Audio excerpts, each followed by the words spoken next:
ഇനി നിങ്ങളോട് സംസാരിക്കാൻ പോകുന്നത് ചൈൽഡ് ഡെവലപ്മെന്റ് സെന്ററിന്റെ ഡയറക്ടറായ ഡോക്ടർ MKC നായർ സാറാണ്.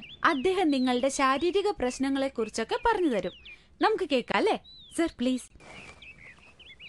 എന്താണ് ശാരീരിക പ്രശ്നങ്ങൾ? വേണ്ട, നമുക്ക് അവിടെ തുടങ്ങണ്ട. എങ്ങനെയുണ്ട് അവധിക്കാലം? എങ്ങനെ ഉണ്ടായിരുന്നു?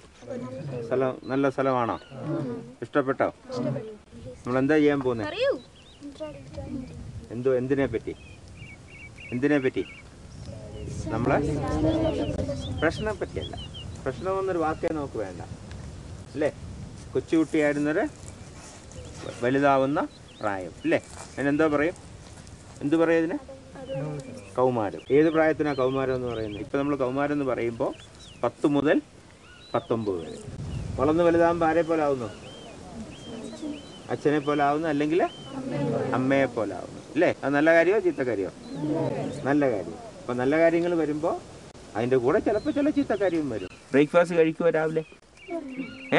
കഴിക്കുമോ? കഴിക്കാത്ത എത്ര പേരുണ്ട്? കാണും. ഒരുപാട് കുട്ടികൾ ഇപ്പോൾ ഉണ്ട്. ബ്രേക്ക്ഫാസ്റ്റ് കഴിച്ചില്ലേ കുഴപ്പം എന്താ? ക്ഷീണം വരും. എന്തുകൊണ്ടാണ് ക്ഷീണം വരുന്നത്? അപ്പം നമ്മൾ അവസാനം ആഹാരം കഴിച്ച് 8-9 മണിക്കാണ്. പിന്നെ രാവിലെ ആകുമ്പോഴത്തെ എത്ര മണിക്കൂർ കഴിഞ്ഞു? 10 മണിക്കൂർ 12 മണിക്കൂർ ഒന്നും നമ്മൾ കഴിച്ചില്ല. അപ്പം അത് കഴിഞ്ഞ് ഒന്നും കഴിക്കാതെ പോയി കഴിഞ്ഞാൽ എന്ത് പറ്റും? ക്ഷീണം വരും. നമ്മൾ രാവിലത്തെ ബ്രേക്ക്ഫാസ്റ്റ് മിസ് ചെയ്ത്, കാരണം അത് തലച്ചോറിൻ്റെ ആഹാരമാണ്.